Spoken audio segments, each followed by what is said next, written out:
이명은 한방이라는 뜻인 이뽕, 장군의 아들이자 전 국회의원, 악역을 많이 맡았지만 어딘가 미워할 수 없는 그 사람, 낭만시대의 거두 김두한에 대해 알아보도록 하겠습니다.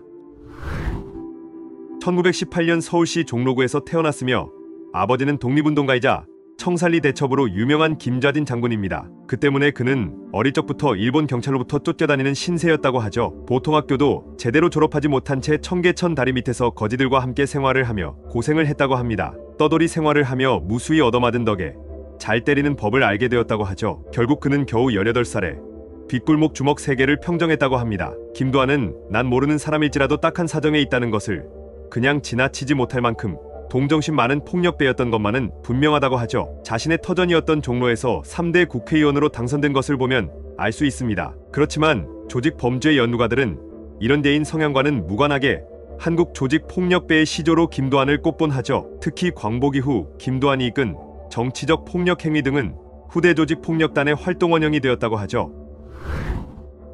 야인시대와 같은 미디어로 구마적과 이정재 등 김두한과 실력이 비슷한 라이벌이 많았을 것으로 오해되어 그의 싸움 실력이 낮게 평가되곤 하는데 이는 큰 오해입니다. 당시 김두한은 넘사벽으로 명백한 최강의 싸움꾼이었다고 하죠. 김두한 본인 증언뿐만 아니라 당시 싸움꾼들의 증언을 종합해보면 저들은 김두한에게 싸움으로 상대조차 되지 않았다고 합니다. 당시 조선 조폭들과 야쿠자들 사이에 돌았던 소문이 김두한이랑은 절대로 1대1 상황을 만들지 말라고 했다고 하죠. 일본 야쿠자들 사이에서의 별명은 한방에 죽이는 김두한인 이뽕, 긴똑강이였다고 하죠. 야인시대의 연기와는 다르게 구마적이나 신마적도 김두한에게 제대로 주먹질도 못해보고 발차기만 맞고 그대로 끝났다고 합니다. 사실상 김두한 입장에서는 그들과 비교되는 게 더 굴욕적일 것이라고 하죠.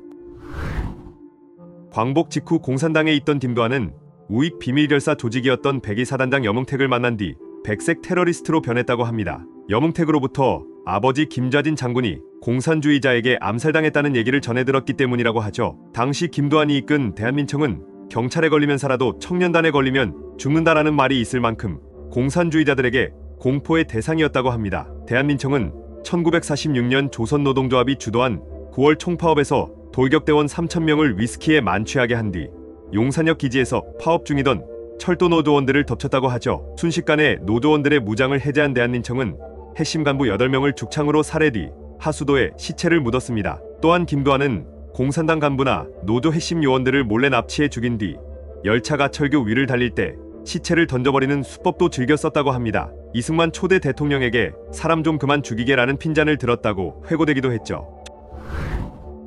1966년 9월에 벌어진 이 사건은 사카린 밀수 사건의 항의에 당시 한독당 의원이었던 김두한이 국회 본회의장에서 오물을 뿌린 사건을 말합니다. 이 사건으로 김두한은 의원직을 상실하고 중앙정보부에 불려다니는 고초를 겪었다고 하죠. 그러나 김두한은 일반 국민들에게 서민의 대변자이자 군사 정권에 대항한 투사의 이미지로 남게 되었습니다. 말도 많고 사건도 많은 인물입니다. 하지만 미워만 할 수는 없는 인물이죠. 김두한 시절 때는 경찰력의 부족으로 치안이 불안한 시절이었다고 합니다. 그런 치안을 경찰 대신 담당했던 것이 조폭들이죠. 그 명목으로 상인들은 건달에게 보호비를 냈었지만 과연 김두한이 양아치처럼 삥을 뜯었다면 과연 종로구에서 당선이 될 수 있었을까 의문이 들기도 합니다.